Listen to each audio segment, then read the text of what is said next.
Located है, जो इस स्टेट का सबसे बड़ा शहर है। शिमला एक ऐसी जगह है जो ब्रिटिशर्स को इतनी पसंद आई थी कि इंडिया में ब्रिटिश रूल के टाइम पर उन्होंने इसे इंडिया की समर कैपिटल बना दिया था। शिमला को पॉपुलरली क्वीन ऑफ हिल्स भी कहा जाता है, जहां हर साल डोमेस्टिक और इंटरनेशनल टूरिस्ट इस ब्यूटीफुल हिल स्टेशन को विजिट करने आते हैं। क्योंकि शिमला फेमस है अपने ब्यूटीफुल माउंटेन्स के लिए।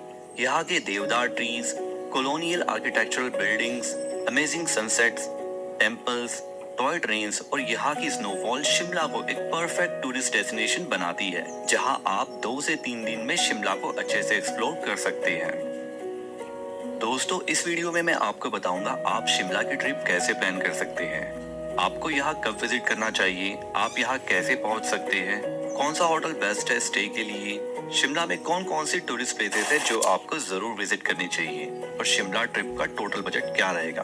तो ये सब जानने के लिए वीडियो को एंड तक देखें। अगर आपको विंटर्स पसंद है तो आप शिमला अक्टूबर से लेके फरवरी तक कभी भी विजिट कर सकते हैं, जहां एट टाइम्स आपको दिसंबर, जनवरी, फेब में यहाँ स्नोफॉल भी देखने को मिलेगी और इस स्नोफॉल में आप स्नो एडवेंचर्स कर सकते हैं।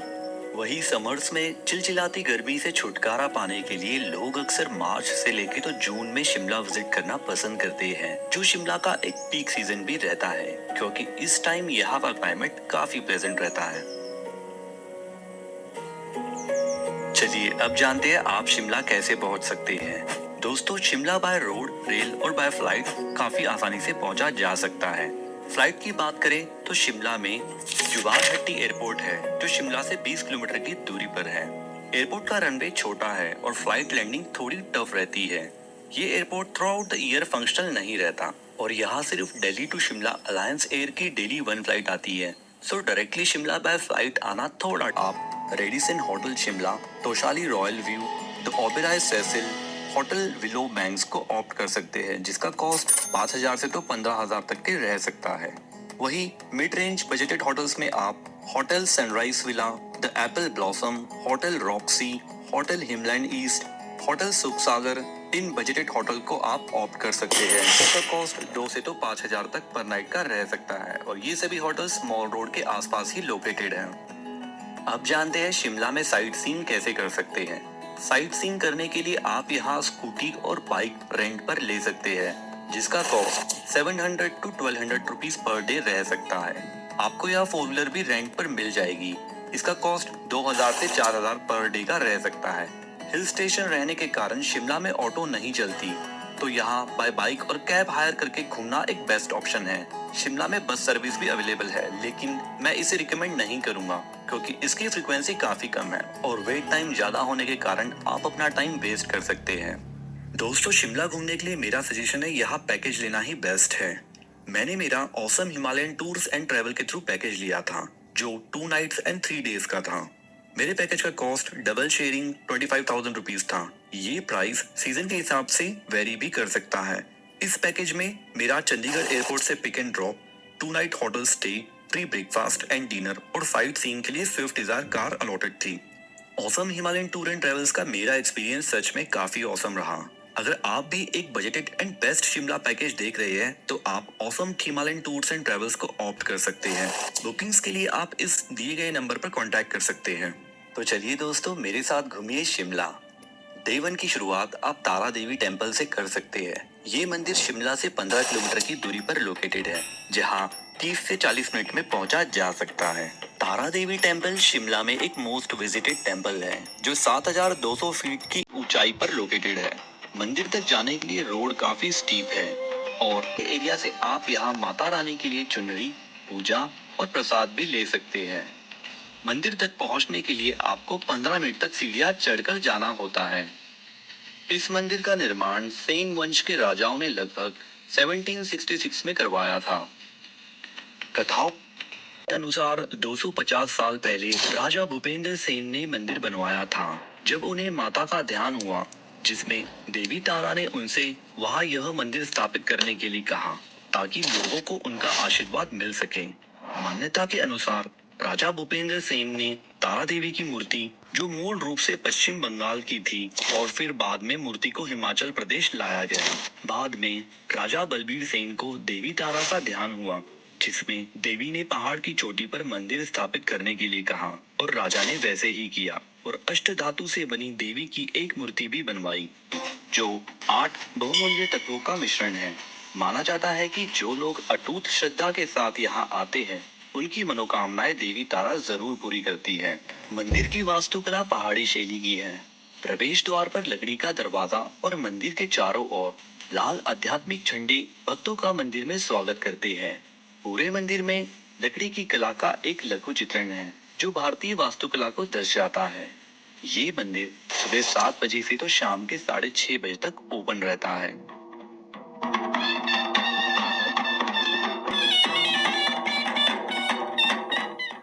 जब ना आस हो ना ही कोई पास हो, दिल में सिर्फ दुख और पीड़ा का वास हो, तो चले आना उस दर पर जिस पर आपका विश्वास हो। तारा देवी मंदिर के पास ही 5 मिनट की दूरी पर एक शिव मंदिर शिव बावड़ी है। आप यहाँ भी दर्शन कर सकते हैं और इस खूब तारा मंदिर में सुबह दर्शन लेने के बाद आप कुफरी जा सकते हैं जो तारा देवी से 28 किलोमीटर की दूरी पर है। आपको यहाँ जाने में 1 घंटा आराम से लग जाएगा। दोस्तों, कुफरी एक छोटा सा हिल स्टेशन है जो शिमला से 20 किलोमीटर की दूरी पर है। कुफरी अपने एडवेंचर एक्टिविटीज, यहाँ के जू, Apple gardens, yak and horse ride के लिए काफी फेमस है। आप यहाँ अगर स्नोफॉल के मंथ में यानी दिसंबर, जनवरी, फरवरी के मंथ में विजिट करते हैं तो बेस्ट है। एप्पल्स यहाँ आपको समर सीजन में देखने को मिलेंगे। आप कुफरी पहुंचकर यहाँ के पैकेज भी ऑप्ट कर सकते हैं जिसमें 500 से 1000 रुपए में आपको horse ride, temple visit, Apple garden और कई सारी एडवेंचर एक्टिविटीज करवाते हैं। यहाँ कीचड़ जमने के वजह से 20 मिनट की हॉर्स राइड करके आपको माउंटेन के टॉप तक जाना होता है। ऊपर पहुंचकर आपको कई सारे खाने पीने की और शॉपिंग के लिए दुकानें मिल जाएगी। आप यहाँ 20 से 50 रुपए में याक पर बैठकर फोटो और याक राइड भी कर सकते हैं। यहाँ आप हिमाचल प्रदेश का ट्रेडिशनल ड्रेस कुलूवी पोटो पहनकर फोटोज भी खिंचवा सकते हैं। दिसंबर से फेब तक यहाँ यूजुअली काफी स्नोफॉल रहती है। मार्च के बाद आपको शायद ही यहाँ स्नोफॉल दिखे। यहाँ नाग मंदिर भी लोकेटेड है जहाँ आप दर्शन कर सकते हैं और मंदिर के ऊपर से सुंदर पहाड़ियों के नजारे देख सकते हैं। अगर आप छोटे बच्चों के साथ यहाँ आ रहे हैं तो आप कुफरी फन वर्ल्ड भी विजिट कर सकते हैं। मेरी टिकट में Apple garden adventure zone included था, लेकिन अनफॉर्चुनेटली मुझे यहाँ कोई एप्पल्स नहीं दिखाई दिए क्योंकि इसका सीजन मार्च के बाद में शुरू होता है। इसी जोन में आपको एक रेस्टोरेंट और छोटी मोटी एडवेंचर एक्टिविटीज 500 रुपए के टिकट कॉस्ट में करने को मिल जाएगी। स्नोफॉल में आप यहाँ स्कीइंग, टोबोगैनिंग एक्सेट्रा एडवेंचर एक्टिविटीज कर सकते हैं। कुफरी पहुंचकर आप यहाँ के गोल्डन एप्पल जरूर ट्राई करें जो काफी टेस्टी और न्यूट्रिशियस रहते हैं। दोस्तों, अगर मैं मेरा ऑनेस्ट ओपिनियन दूं तो कुफरी स्नोफॉल के दौरान ही विजिट करना बेस्ट है। तब आप यहाँ की स्नो को अच्छे से एंजॉय कर सकते हैं। अगर आपको स्नो पसंद नहीं है तो आप समर में भी यहाँ विजिट कर सकते हैं। 500 रुपए के टिकट में आपको सेम घोड़े वाला वापस लेके जाएगा और नीचे तक ड्रॉप भी करेगा। कुफरी में मैं सजेस्ट करूंगा कुफरी से 800 मीटर की दूरी पर आप हिमालयन नेचर पार्क जरूर विजिट करें। पार्क का टिकट अडल्ट के लिए 50 रुपए और बच्चों के लिए 20 रुपए रहता है। इस पार्क में आप काफी सारे वाइल्ड एनिमल्स देख सकते हैं। पार्क की खास बात यह है कि आपको यहाँ वॉक करके काफी सुकून महसूस होगा। पार्क का डिजाइन ऐसा किया गया है जिससे ऐसा फील होता है जैसे सचमुच हम किसी जंगल में घूम रहे हो। पूरा पार्क एक्सप्लोर करने में आपको 1 से 2 घंटे आराम से लग जाएंगे और पार्क के सामने एग्जिट करके यहाँ सामने वाले गार्डन में देवदार के ट्रीज के बीच आप आराम से टहल सकते हैं। कुफरी से निकलते टाइम आप चीनी बंगलो कैफे भी विजिट कर सकते हैं जहां आपको इंडियन एंड चाइनीज फूड मिलेगा। चीनी बंगलो को ब्रिटिश स्टाइल में बनाया गया है जो अपने लॉन्स, कैफे, शॉप्स और आर्किटेक्चर के लिए काफी फेमस है। दोस्तों, इस प्रकार आप कुफरी में 5 से 6 घंटे अपने आराम से स्पेंड कर सकते हैं और कुफरी से शिमला वापस आते टाइम 7 किलोमीटर की दूरी पर रोड से आप ग्रीन वैली देख सकते हैं। ग्रीन वैली एक ब्यूटीफुल और ब्रेथ टेकिंग माउंटेन रेंज है। ये चारों तरफ से हरी भरी पहाड़ियों से घिरी हुई है जो घने देवदार के जंगलों से ढकी हुई है जहां आप एट टाइम्स रेयर एनिमल्स भी देख सकते हैं। ग्रीन वैली आप अपना इवनिंग का टाइम ग्रीन वैली के यहाँ 30 मिनट या 1 आवर तक स्पेंड कर सकते हैं। तो दोस्तों, कुछ इस प्रकार डे 1 पर हमने शिमला के दूर के पॉइंट्स को एक्सप्लोर किया और डे 2 पर अब हम विद इन शिमला को पूरा एक्सप्लोर करेंगे। डे 2 की शुरुआत आप जाकू टेम्पल से कर सकते हैं जो शिमला के मॉल रोड से 2.5 किलोमीटर की दूरी पर है। जाकू टेम्पल आप बाय वॉक या रोपवे के थ्रू भी जा सकते हैं। By ropeway one way 265 rupees और बोथ वे 490 रुपीज पर अडल्ट टिकट रहता है। क्योंकि जाखू मंदिर तक कार नहीं जाती है तो आप सीढ़ियां चढ़कर भी 40 to 45 मिनट्स में मंदिर तक पहुंच सकते हैं। मैंने यहाँ वन वे रोपवे चूज किया क्योंकि रोपवे में से आप शिमला के सुंदर व्यूज देख सकते हो। ये रोपवे आपको सुंदर नजारों के साथ सिर्फ 6 मिनट में जाखू मंदिर तक ले जाती है। मंदिर की टाइमिंग सुबह 7 से तो शाम के 8 बजे तक ये ओपन रहता है। जाखू मंदिर को भारत का सबसे पुराना हनुमान मंदिर कहा जाता है, जो शिमला में जाखू हिल पर लोकेटेड है। इस मंदिर से जुड़ी काफी दिलचस्प पौराणिक कथा है।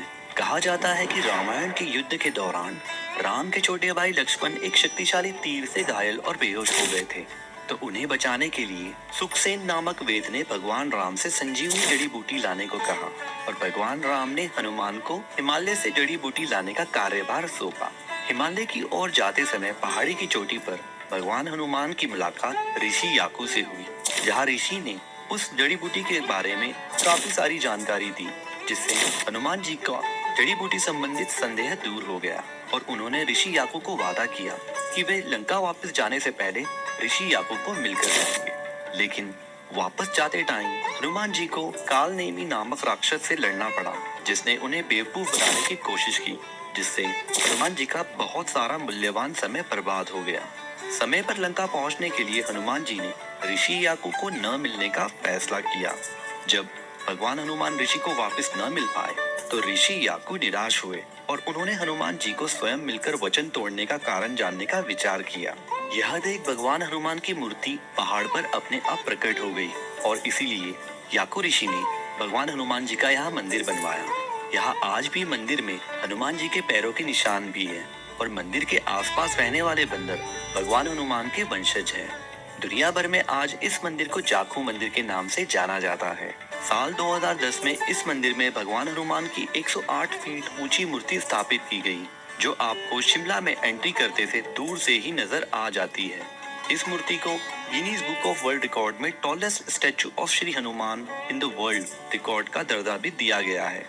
यहाँ जाखू टेम्पल के पास आपको सुंदर गार्डन्स, कैफे अंडर ट्री और एडवेंचर पार्क भी मिल जाएगा, जहाँ आप 2 से 3 घंटे अपने इस जाखू हिल पर स्पेंड कर सकते हैं और आते टाइम ये स्टेप्स उतरकर 20 से 30 मिनट में शिमला के मॉल रोड तक पहुंचा जा सकता है। दोस्तों, शिमला का मॉल रोड काफी हैपनिंग प्लेस है। अब तक के मसूरी, नैनीताल, मनाली के मॉल रोड से ज्यादा इंटरेस्टिंग मुझे शिमला का मॉल रोड लगा। ये नॉन मोटरेबल एरिया है, तो आपको हमेशा यहाँ लोगों की चहल पहल दिखाई देगी। मॉल रोड पर आप कई सारी खाने पीने की दुकानें भी एक्सप्लोर कर सकते हैं। आप चाहे तो यहाँ पर शॉपिंग भी कर सकते हैं। यहाँ पर आप लक्कड़ बाजार भी जा सकते हैं, जो शिमला में काफी फेमस है। लक्कड़ बाजार एक पुराना लकड़ी का बाजार है, जहाँ से आप वुडन हैंडीक्राफ्ट अपने साथ लेके जा सकते हैं। आपको यहाँ से आर्टिफैक्ट्स, की चेन, हिमाचली वुलन आइटम काफी कम दामों में मिल जाएगी। मॉल रोड पर टहलने के बाद आप यहाँ क्राइस्ट चर्च जा सकते हैं, जो शिमला में काफी फेमस है। क्राइस्ट चर्च द रिच के पास लोकेटेड है। ये चर्च 1857 में नियो गोथिक स्टाइल में ब्रिटिशर्स द्वारा बनाया गया था, जो शिमला का एक फेमस लैंडमार्क है, जहाँ टूरिस्ट यहाँ भारी मात्रा में विजिट करते हैं। ये नॉर्थ इंडिया का एक ओल्डेस्ट चर्च है, जो अपने ब्यूटीफुल आर्किटेक्चर के लिए जाना जाता है। क्राइस्ट चर्च ब्रिटिश राज की स्थायी विरासतों में से एक है। क्राइस्ट चर्च के बाजू में ही द रिच लोकेटेड है। द रिच एक बड़ी खुली जगह है जो शिमला के सेंटर में लोकेटेड है। इस एरिया को द रिच कहते हैं, जहां आपको शिमला की कई सारी कल्चरल एक्टिविटीज देखने को मिलेगी। द रिच पर आपको 4 स्टैचूज देखने को मिलेगी, जिसमें से Mahatma Gandhi, Indira Gandhi, doctor Y S. Parmar, the first CM of Himachal Pradesh, और अभी रिसेंटली अटल बिहारी वाजपेयी की स्टैचू को भी यहाँ शामिल किया गया है। द रिच पर इवनिंग में काफी सारे लोग टहलने और सनसेट देखने आते हैं। यहाँ आप हॉर्स राइड भी कर सकते हैं और यहीं पर कई सारी खाने पीने की दुकानें भी अवेलेबल हैं। द रिच पर कई गवर्नमेंट फंक्शंस आयोजित किए जाते हैं और summer festival of Shimla the rich पर ही अप्रैल और मई के मंथ में होता है, जहाँ पूरा शिमला मानो जगमगा उठता है। द रिच से 150 मीटर के पास ही आप गेटी थिएटर हेरिटेज कल्चरल का किया गया था और तब से ये शिमला में परफॉर्मिंग आर्ट्स का एक इम्पोर्टेंट सेंटर रहा है। यहाँ आपको अंदर art gallery, exhibition hall, multipurpose hall और एम्फी थिएटर देखने को मिलता है। दोस्तों यहीं से सीधा चलकर आप स्कैंडल पॉइंट पहुंच सकते हैं। कहा जाता है भूपिंदर सिंह जो उस समय पटियाला के महाराजा थे, उन्हें वाइसरॉय की बेटी से प्यार हो गया था। तो राजा और वाइसरॉय की बेटी 1892 में इसी पॉइंट से भाग गए थे, जिसे स्कैंडल पॉइंट के नाम से शिमला में जाना जाता है। से हिमालय की गोद में एक शहर जहां इतिहास, प्रकृति और संस्कृति का अद्भुत संगम होता है, शिमला, जिसे पहाड़ों की रानी भी कहा जाता है। शिमला की शान सुबह किसी और जगह से बिल्कुल अलग है। जैसे ही यह शहर जागता है, यहाँ की हवाओं में पहाड़ों की पुकार और उपनिवेशकालीन इतिहास की गूंज महसूस की जा सकती है। 19वीं शताब्दी में अंग्रेजों द्वारा ग्रीष्मकालीन राजधानी के रूप में स्थापित शिमला का इतिहास बेहद समृद्ध है। ब्रिटिश वास्तुकला के साथ यहाँ की हर गली में बसा है संस्कृति का अनोखा मिश्रण। मॉल रोड और क्राइस्ट चर्च इसके जीते जागते गवाह है। शिमला न केवल ऐतिहासिक धरोहर का घर है, बल्कि इसकी प्राकृतिक सुंदरता भी मंत्रमुग्ध कर देने वाली है। चारों ओर देवदार और ओक के जंगल, बर्फ से ढकी चोटियां और ताजगी भरी हवा इसे एक आदर्श पहाड़ी स्थल बनाते हैं। सदियों में जब बर्फ की चादर शिमला को ढक लेती है, तो यह शहर एक परीलोक सा प्रतीत होता है। यह समय है जब शिमला शहर के सुहाने सफर पर। शिमला हिमाचल प्रदेश की राजधानी है। भारत के उत्तरी भाग में स्थित शिमला राज्य के प्रशासनिक, सांस्कृतिक और वाणिज्यिक केंद्र के रूप में कार्य करता है। शिमला का नाम देवी श्यामला देवी के नाम पर पड़ा है। शिमला को मूल रूप से श्यामला कहा जाता था, जिसका नाम हिंदू देवी काली के रूप में रखा गया था। बाद में ब्रिटिश औपनिवेशिक शिमला अपनी कॉलोनियल आर्किटेक्चर के लिए जाना जाता है। शहर में ब्रिटिश चर्च शामिल है। शिमला कालका रेलवे लाइन यूनेस्को विश्व धरोहर स्थल है। शिमला को कालका से जोड़ने वाली narrow gauge railway track engineering का एक अद्भुत चमत्कार है, जो कि आसपास की पहाड़ी और चोटियों को लुभाने वाला दृश्य प्रस्तुत करता है। मॉल रोड शिमला की प्रमुख शॉपिंग स्ट्रीट है। एक चहल पहल वाला केंद्र है, जहां पर लोग खरीदारी करने के साथ साथ टेस्टी लोकल फूड का भी लुत्फ उठाते हैं। जाखू मंदिर शिमला का सबसे ऊंचा स्थान है। भगवान हनुमान को समर्पित यह मंदिर एक पैनोरमिक व्यू प्रदान करता है और इसमें हनुमान जी की एक विशाल प्रतिमा भी स्थापित है। शिमला की ऐतिहासिक विरासत बहुत समृद्ध है। रुडयार्ड, किपलिंग और रस्किन बॉन्ड जैसे प्रमुख लेखकों ने शिमला की मनमोहक सुंदरता से प्रेरणा ली है। हिमालयन बर्ड पार्क पक्षियों की विभिन्न प्रजातियों का घर है। अगर आप लोग एक बर्ड लवर है, तो आप लोग पक्षियों की विभिन्न प्रजातियों को देख सकते हैं। शिमला में स्थित स्टेट म्यूजियम हिमाचल प्रदेश के समृद्ध सांस्कृतिक विरासत को स्टेट म्यूजियम के इतिहास और परंपराओं की झलक को पेश करता है। शिमला में कई शैक्षणिक संस्थान है। यह शहर Indian institute of advance study और हिमाचल प्रदेश यूनिवर्सिटी जैसे प्रतिष्ठित संस्थानों का घर है। अन्नाडेल शिमला का एक हिस्टोरिकल प्लेग्राउंड है। कभी पोलो मैच और अन्य मनोरंजक गतिविधियों के लिए इस्तेमाल किया जाने वाला अन्नाडेल एक शांत वातावरण और सुंदर परिवेश प्रदान करता है। गेयटी थिएटर शिमला शहर का एक प्रमुख सांस्कृतिक स्थल है। अपनी विक्टोरियन वास्तुकला के लिए मशहूर इस थिएटर में पिछले कई सालों में कई नाटक, संगीत और सांस्कृतिक कार्यक्रम आयोजित किए गए हैं। शिमला में Vice Regal Lodge British viceroy के निवास के रूप में कार्य करता था। अब इसे राष्ट्रपति निवास के रूप में जाना जाता है, जो कि इस शहर का मार्वलस आर्किटेक्चर है। अगर आप लोगों को ब्रिटिश समय का एक्सपीरियंस लेना है, तो आप लोगों को इस जगह पर जरूर जाना चाहिए। शिमला में स्ट्रीट फूड की वाइब्रेंट वैरायटी है। गर्म भाप से भरे मोमोज से लेकर गर्मा गर्म जलेबियों तक, यह शहर खाने के शौकीनों के लिए लजीज खाने का खजाना है। शिमला सिद्ध है। टूरिस्ट को इस चहल पहल भरे बाजार में कार्ड वुडन सोवेनियर, चलने की छड़ियां और सजावट का सामान मिल सकता है। शिमला में गार्टन कैसल अकाउंटेंट जर्नल के रूप में कार्य करता था। यह प्रभावशाली संरचना गौतिक वास्तुकला के एक बेहतरीन उदाहरण है और इस पास की हिमालय पर्वतमालाओं के मनमोहक दृश्य दिखाई देते हैं। शहर के विभिन्न सुविधाजनक स्थलों से टूरिस्ट हिमालय की राशि बर्फ से ढकी चोटियों को देख सकते हैं। तो दोस्तों, यहाँ खत्म होता है हमारे शिमला शहर का सफर। तो चलिए हम लोग नजर डालते हैं शिमला शहर के न्यूमेरिकल डेटा पर। इस शहर की